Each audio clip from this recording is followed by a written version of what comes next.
Et on se retrouve pour la rubrique C'est mon histoire. Aujourd'hui, je reçois le pasteur Sébastien Schepperle de France. Bonjour Sébastien. Bonjour Evelyne. Comment vas-tu ? Très bien, et toi ? Ça va très très bien, merci. Merci d'être sur le plateau de C'est mon histoire pour nous raconter ton témoignage de conversion. Donc, quand on voit le titre, on comprend DJ, pasteur, on ne voit pas forcément le lien. On voit qu'il y a eu un beau fossé entre les deux.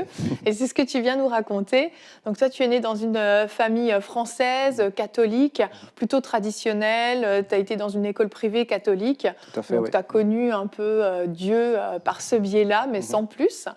Et à l'âge, un peu à l'adolescence, un début d'adolescence, tu as commencé à fréquenter plus les boîtes de nuit, les discothèques, et surtout à t'intéresser à la musique techno-électronique, c'est ça ? Oui, j'ai eu la possibilité à mes 13 ans d'avoir un cadeau, une table de mixage de mes parents, parce qu'ils étaient aussi, depuis très, très jeunes, ils se sont rencontrés dans une discothèque, donc c'était un peu dans la famille un sujet très, très, très courant. Et je commençais un peu à rêver dans ma chambre, à être un DJ célèbre, connu, et je m'entraîne chez moi. Et petit à petit, vers l'âge de 17 ans, dans un magasin de disques que je fréquentais régulièrement pour acheter des nouveautés, je croise un producteur de club qui démarre un club et qui cherche des artistes. Et je tente ma chance et je suis pris. Et donc tout démarre à 17 ans en tant que disjockey, mais je fréquentais déjà des discothèques à partir de 16 ans. Je sortais en boîte de nuit régulièrement. Mais là, ça a pris vraiment une nouvelle tournure, puisque forcément, c'était un rêve d'être DJ. Et j'ai commencé à pas mal tourner, à faire des disques ensuite, par la suite. J'ai sorti des vinyles avec une maison de disques en France. Et j'ai commencé à faire des tournées, des soirées du label, entre autres aussi. Rencontrer plein de monde, les feux des projecteurs, etc. Tu devenais connu quand même dans le milieu en France à ce moment-là ? D'une certaine manière, oui. Alors après, à titre personnel, on n'est jamais assez connu. Donc on a toujours envie de plus. Mais c'est vrai que j'ai côtoyé pas mal de grands artistes mondiaux dans le milieu électro.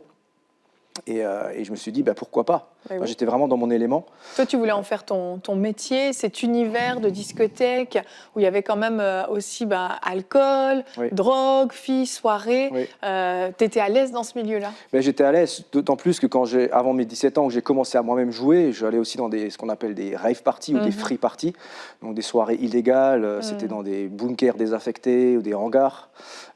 Et donc tout ce milieu qui était aussi... alors j'y suis allé pour l'amour de la musique au départ, mais bien évidemment on est baigné sous l'influence de toute cette sexualité débridée, de consommation de drogue, etc. qui va avec. Bien que moi justement j'avais la particularité d'être toujours bien contrôlé par mes peurs. Donc en fait j'ai quelqu'un de très peureux depuis tout jeune. Tu avais une peur de la mort assez forte à ce moment-là. Peur de la mort, peur du regard des autres. Ça se déclinait dans toutes les situations. Donc j'avais vraiment peur de me dévoiler aussi. Alors c'est un peu bizarre parce qu'on se met en scène devant du monde. En tant que DJ. Voilà, mais sous les lumières, en fait, j'existe. Ça me permettait c'était un exutoire, donc j'existais, mais sous une autre forme. Enfin, j'étais un artiste, quoi. J'étais pas Sébastien. Donc ça me permettait vraiment de me lâcher et d'être celui que je rêvais d'être, mais sans me dévoiler moi-même, en fait. Donc il y avait vraiment un double jeu, une double personnalité à ce moment-là qui se manifestait. Et puis, par la suite, par diverses situations, j'ai pu entrer dans une église évangélique. Par curiosité, j'étais là. Ça me rejoignait un peu dans ce que j'avais entendu lors de mon enfance, dans cette école catholique. Donc j'étais un petit peu en terrain conquis, mais voilà, ça ne m'intéressait pas plus que ça.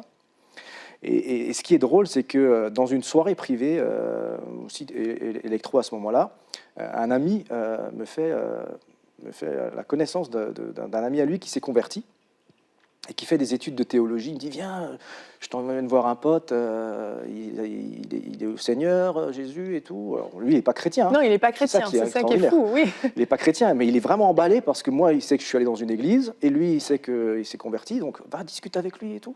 Je lui dis, ok, j'y vais.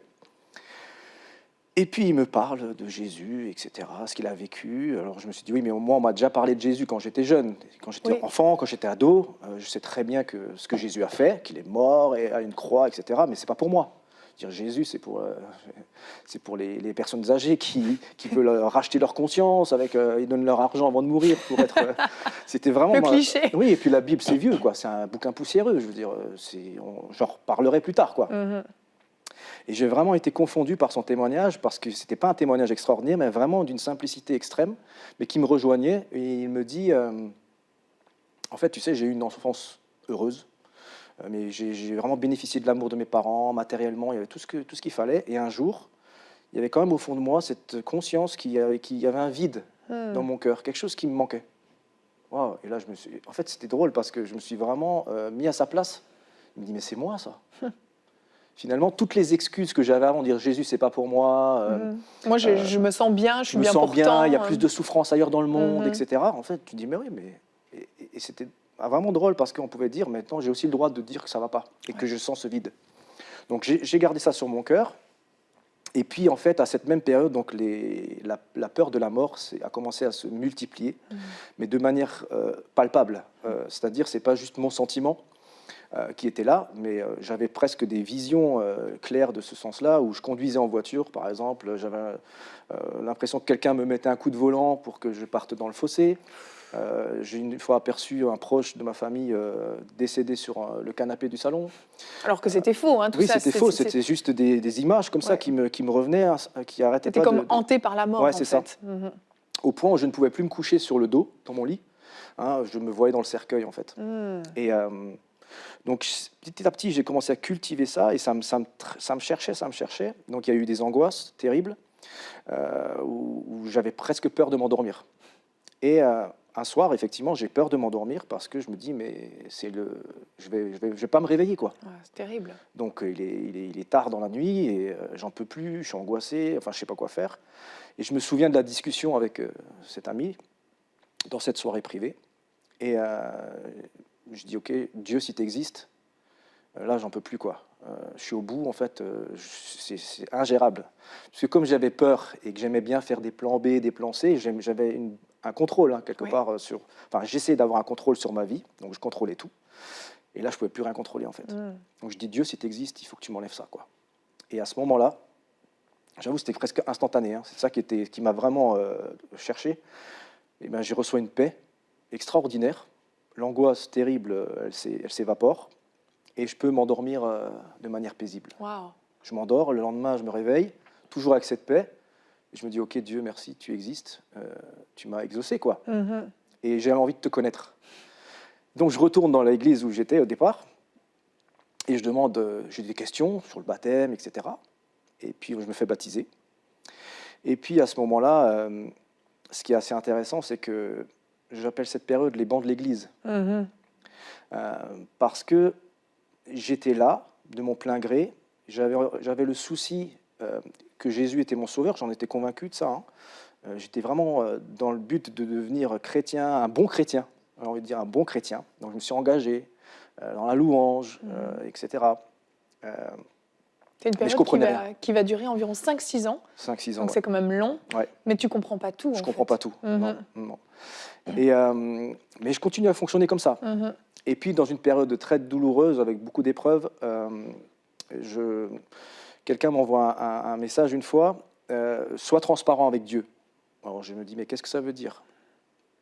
Et contre toute attente, dans une situation particulière, j'ai le Saint-Esprit qui me dit, il serait temps que tu me laisses diriger ta vie. Et là, je me suis dit, waouh, c'était clair. Je me dis, mais en fait, c'est vrai, je t'ai jamais laissé me diriger ma vie. En fait, j'ai toujours continué à vouloir tout contrôler. Et en fait, tu es mon sauveur, mais pas mon Seigneur. C'est ça. Et à un moment donné, à ce moment-là, donc j'étais au travail, et je vais dans les toilettes du travail, et je commence à écrire une lettre à Dieu. Et avec tout ce que j'ai fait de mal, je dis, Seigneur, je veux faire table rase. Je veux que ce que tu as payé pour moi soit vraiment effacé de manière concrète, et je me repens, quoi. Et donc, j'ai commencé à écrire. Et plus j'écrivais, plus je me sentais sale, je me sentais mauvais, méchant. Et en même temps, plus il y avait une liberté qui arrivait, au point où, à la fin, je me regarde dans le miroir. Là, c'était assez extraordinaire, parce que je ne me reconnaissais plus dans le miroir. Wow. J'étais une autre personne. Et je me suis dit, bon, j'exagère peut-être, mais en retournant sur mon lieu de travail, je croise un collègue qui me dit, waouh, qu'est-ce qui t'arrive ? T'es plus le même. T'es plus la même personne. Enfin, il y a quelque chose qui a changé. J'ai dit, oh, bon, il me confirme. Et puis là, pendant quelques mois, en fait, 6 mois isolé dans mon appartement, j'ai vécu vraiment la soif de Dieu, envie de le connaître, quelque chose, comme si mes yeux s'étaient ouverts, quoi. Et j'ai dévoré la parole de Dieu, j'ai appris l'obéissance. Et en même temps, il y a eu des moments très difficiles où j'ai été aussi chaque fois précédé par Dieu, mais en fait, en même temps, attaqué aussi. Par exemple, un exemple, en pleine nuit, à un moment donné, je sens une force oppression spirituelle qui essaye de m'étouffer et de m'étrangler. Et pourtant, j'avais lu la veille qu'il fallait juste crier Jésus, que ce n'était pas par notre propre force qu'il fallait combattre, mais c'était par l'aide du Seigneur. Et je crie Jésus au bout de la 3e fois et je suis libéré. Wow. Et pour moi, quelqu'un de peureux, qui avait peur du surnaturel, c'était vraiment un apprentissage que Dieu était en train de me faire vivre pour me dire, pas parce qu'il voulait me faire peur, justement, mais me dire, ça c'est une réalité. Il y a le monde visible, il y a le monde invisible, et cette réalité, elle est là, faut que tu la saches, mais sache que je serai toujours avec toi et que je ne t'abandonnerai pas. Et en fait, j'ai appris, dans ce sens-là, à faire confiance à Dieu. Et petit à petit, vraiment, il m'a encouragé, par plein de détails comme ça, de moments forts, à le suivre. Après, c'est vrai que j'ai appris qu'il y avait eu de l'occultisme dans ma famille. Donc, j'ai pu faire un lien aussi avec ces peurs qui ont été grandissantes. Mais au-delà de ça, en fait, ce que je trouve extraordinaire, c'est que Dieu savait. Dieu a été là bien avant. Et il m'a toujours cherché dans ce que j'étais. Il me rejoint, en fait. Et encore aujourd'hui, bien évidemment... J'aime beaucoup le verset dans 2 Timothée 1,7 qui dit ce n'est pas un esprit de timidité. Il y a des versions qui parlent de la lâcheté que Dieu nous a donnée, mais un esprit d'amour, de force et de sagesse. Et aujourd'hui, quand il y a des fois encore, à un moment donné, une pensée de mort ou qui pourrait me reprendre d'un coup, comme des vieilles habitudes, eh ben, je crie à Dieu, je dis Seigneur, j'ai besoin de toi. Jésus, sauve-moi, j'ai besoin de toi. Et sa paix qui surpasse toute intelligence revient me remplir, m'inonder, et puis je peux repartir, quoi. Waouh, waouh. Ouais. Et ensuite, tu as fait des études, tu as senti l'appel au pastorat, et vraiment, tu as décidé de te consacrer pleinement à Dieu. C'est comme ça que tu es devenu pasteur aujourd'hui. Ouais, et tu as même eu l'opportunité de rallier avec le rôle de DJ, mais plus du tout dans les mêmes milieux qu'avant, dans l'église, dans des soirées pour les plus jeunes, avec cette fois la musique qui glorifie Dieu, alors que tu avais tout laissé de côté quand vraiment tu t'es donné au Seigneur. Il y a eu comme un retour qui s'est fait. Merci vraiment Sébastien d'être venu nous partager cette très très belle histoire. Merci beaucoup.